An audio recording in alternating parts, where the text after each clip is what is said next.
மாயன் மயம் ஆன்மீக சகோதர சகோதரிக்கெல்லாம் என்னுடைய அன்பான ஆசீர்வாதத்தை தெரிவித்துக் கொள்கிறேன். மாயன் மயம் உங்கள் நலன் பொருட்டே இறையருளாலும் குரு உருளாலும் மாயன் மயில ஒவ்வொரு ஆன்மீகம் சார்ந்த நிகழ்வுகளை சொல்லி வருகிறேன். அந்த வகையில மாயன் மயனை நீங்க தொடர்ந்து சப்ஸ்கிரைப் பண்ணி ஆதரவு தருவீங்கிற ஒரு நம்பிக்கை எனக்கு எப்பவும் உண்டு. அந்த வகையில ஒரு நிகழ்வு காலம் ஒரு நேரம், அதாவது மனித வாழ்வை பொறுத்த வரைக்கும் பலம் பலகீனம் என்பது மனிதனுக்கு மட்டுமல்ல கிரகங்களுக்கும் உண்டு. ஒரு நிகழ்வு, அதாவது பார்க்கடலை கடைகின்றார்கள், அமிர்தம் பெற வேண்டிய என்று தேவர்களும் அசுரர்களும் அந்த எண்ணத்துல நமக்கு கிடைத்து விடும் என்ற ஒரு நம்பிக்கையில் கடைகின்றார்கள். ஆனால் நல்லது நன்றாக இருந்து விட்டால் நலம்தானே, தீயது எப்பவும் தீயது தானே தரும் என்ற நிலையில நாராயணன் மோகினி வடிவம் எடுத்து அந்த அமிர்தம் கிடைக்கின்றது. அந்த அமிர்தத்தை ஒரு குடத்தில் வைத்து அதை ஒரு வரிசையில் தேவர்கள் மறுவரிசையில் அசுரர்கள் அமர்ந்திருக்கின்றார்கள். அமிர்தத்தை அவர் பங்கிட்டு வருகின்றார். அமிர்தம் ஒவ்வொருவருக்கும் தந்து கொண்டே வரும் பொழுது அங்கு இருக்கின்ற அசுரர்களில் ஒருவனுக்கு ஒரு நினைப்பு, எங்கு நமக்கு அவர் தராமல் போய்விடுவாரோ என்று அவர் அந்த இடத்து அசுர வரிசையில் இருந்து நகர்ந்து தேவர் வரிசைக்கு சென்று சூரியனுக்கும் சந்திரனுக்கும் இடையே அமர்ந்து விடுகின்றார். அவசரத்தில் அவர் என்ன பண்ணி விடுகின்றார் என்றால், நாராயணன் அந்த அமிர்தத்தை இந்த அசுரனுக்கு வழங்குகின்றார். அவரும் அவசரமாக அந்த அமிர்தத்தை அறந்து விடுகின்றார். இதை கண்டுற்ற சூரிய சந்திரர்கள் இருவருமே நாராயணனுக்கு உணர்த்துகின்றார்கள். தெய்வமே, நம் இருவருக்கு இடையிலேயே ஒரு அசுரன் அமர்ந்து விட்டார் என்று கூறிய பொழுது ஆத்திரத்தால் நாராயணன் தன் கையில் இருந்த மத்தினால் தலையில் தட்டுகின்றார். தட்டியதால அவர் உடல் இரண்டாக பிரிந்து விடுகின்றது. உயிர் பிரியவில்லை. ஏன்னா அமிர்தம் அருந்தியதால சிரஞ்சீவியாகி விடுகின்றார்கள். அவர்களே ராகு கேது, யோகத்தை தரக்கூடியவன் ராகு. ஒரு மனிதனுடைய வாழ்க்கையில நல்ல மனைவி, நல்ல பிள்ளை, நல்ல பதவி எல்லாத்தையும் தரக்கூடியவன். ஆனால் அவர்களாலேயே எந்த எல்லாம் அவன் கொடுத்தானோ அவர்களாலேயே அந்த பிரச்சனையை தரக்கூடியவன் அவன் தான் கேது, ஞானகாரன். ஒரு மனிதனுக்கு ஞானம் எப்பங்க கிடைக்கும்? இழந்த பின்பு தானே. கட்டிலுக்கு கண்ணி என்று சொல்லுகிறார்கள், அந்த பட்டினுக்கு தீனி என்று சொல்கின்றார்கள், கெட்ட பின்பு ஞானி என்கின்றார்கள்.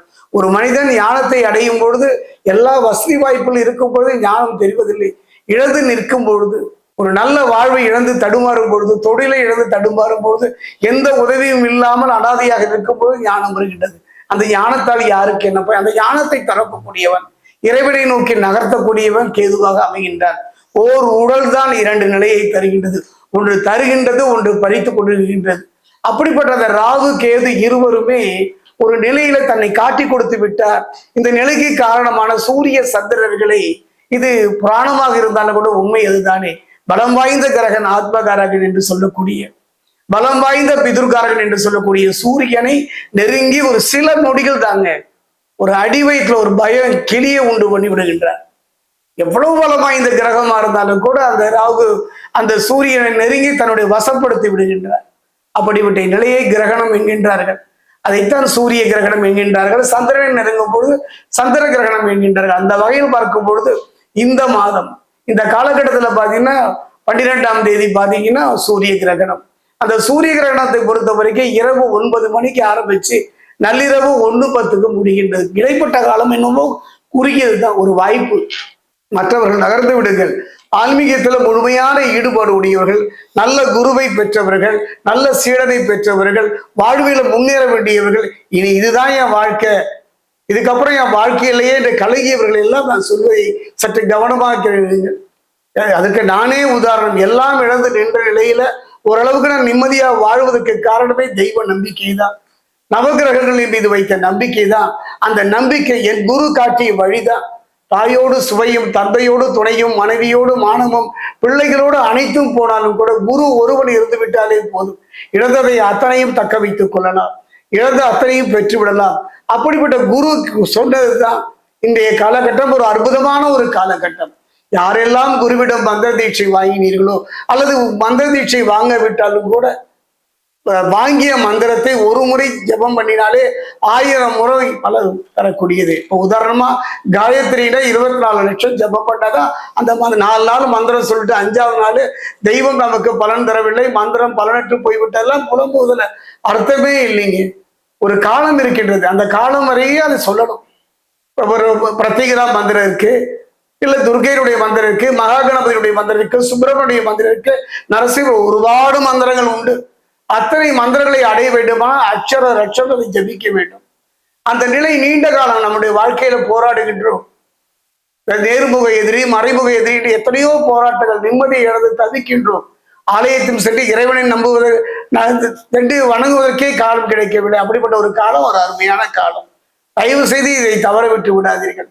12ஆம் தேதி வருகின்ற இரவு 9:15 1:15 வரைக்கும் இடைப்பட்ட அந்த 4 மணி நேரம் ஒரு முறை ஓம் நமோ நாராயணாய, ஓம் நம சிவாயா, ஓம் கம் கணபதியே நமக என்று ஏதொரு மந்திரமாக குருவின் மீது பெற்றாலோ குருவின் மூலம் பெற்றாலோ இல்லது தனித்து ஒருவர் ராம ராம ராமேதி ரவி ராமே மனோரமே சகசிரநாம தத்துல்யம் ராமநாம வரானே, நீண்ட மந்திரமா ராமா என்று சொல்லுங்கள் என்று இறைவன் நாமத்தை ஏதோ ஒரு மந்திரத்தை 12 ராசி 27 நட்சத்திரத்தில் உள்ளவர்கள் நம்பிக்கையோடு சொல்வீர்களானால் அந்த லட்சியத்தை அடைந்து விடலாம், அந்த நிலையை நோக்கி நெருங்கி விடலாம், அதாவது முழுமையான பலனை பெற்று விடலாம். நாமே பழமரத்தை நட்டு பழத்துக்கு காத்திருப்பதை விட கடையில் வாங்கி விடுவோம் அல்லவா?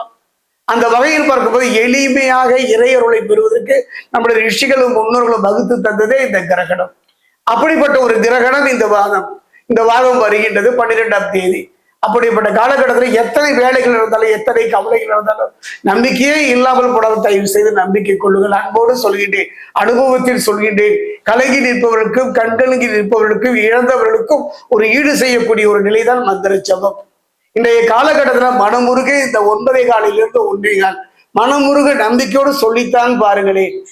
அதாவது வாழ்க்கையை இழந்து விட்டேன், எனக்கு 80 வயது 90 வயது 60 வயது எதுவுமே பெற முடியவில்லையே, யார் துணையும் இல்லாதவர்களோட நம்பிக்கையோடு இந்த மந்திர ஜெபம் செய்வதற்கு ஒரு அற்புதமான ஒரு காலம். இந்த கிரகண காலத்துல ஒரு முறை சொன்னால் 1000 முறை அந்த மந்திரத்தை சொன்ன பலன் கிடைக்கும் என்றால் எளிதில் அந்த மந்திர ஜபத்தினுடைய பலத்தை இறைவனை நோக்கி நகர்ந்து விடலாம். அந்த வகையில் பார்க்கும் பொழுது ஒரு அருமையான காலகட்டம் இந்த கிரகணம். இந்த கிரகண காலகட்டத்தில் தவிர்த்து விடாதீர்கள். அவ்வாறு நீங்கள் சொல்வது நம்முடைய பித்ருக்களுடைய நிலையை நினைத்து பாருங்கள். என்னுடைய நண்பர் ஒருவர் அடிக்கடி கடவுளாவது உண்டாவது என்றெல்லாம் கடவுள் நம்பிக்கை இல்லாதவர் கூட நாம சொன்ன தயவு செய்து எனக்காக நண்பன் என்ற முறையில் சொல்லுகிறேன் சொல்லிப்பார் என்று சொல்லி அவருக்கு ஓம் நமோ நாராயணாய என்ற ஒரு மந்திரத்தை சொல்லி கொடுத்தேன். நம்பிக்கையோடு கடந்த சூரிய கிரகணத்தில் சொன்னார். இறை பக்தி மட்டும் அவன் வாழ்க்கையில இன்னைக்கு யாரோ துணை இருப்பது போல கடுமையான நோயினால் பாதிக்கப்பட்டு எல்லாம் இழந்த அவர் இன்று நிம்மதியாக வாழுகின்றார். ஒரு கிரகண காலம் மட்டுமல்ல, நித்திய ஜபம் செய்கின்றார். நம்பிக்கையோடு செய்து பாருங்கள். கணவர் மனைவி பிரிந்த கணவர் மனைவி ஒன்றாக சேர வேண்டும், கணவன் மனைவிக்குள்ள ஒற்றுமை அடைய வேண்டும், நல்ல கணவன் நல்ல மனைவி கிடைக்க வேண்டும், நல்ல பிள்ளைகள் பெற வேண்டும், பெற்ற பிள்ளைகளும் நல்ல முறையில் நலம் பெற வேண்டும், இழந்த தொழிலை பெற வேண்டும். எத்தனை ஆயிரம் பிரச்சனைகள் அடுக்காக இருந்தாலும் கூட நம்பிக்கை இழந்து விடாதீர்கள். நம்ம வாழ்க்கையில எதுங்க யாருங்க துணை?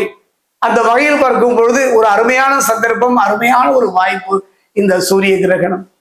நமக்கு தெரியவில்லையே என்றெல்லாம் கவலைப்படாதீர்கள். அமெரிக்கா நமக்கு தெரியல, ரஷ்யா நமக்கு தெரியல, ஆனாலும் கூட அந்த நாடு இருப்பதை பல சூழ்நிலையில நாம் உணர்கின்றோம் அல்லவா? எங்கோ ஒரு நிகழ்வு நடக்கின்றது, அது இங்க பாதிக்கலையா?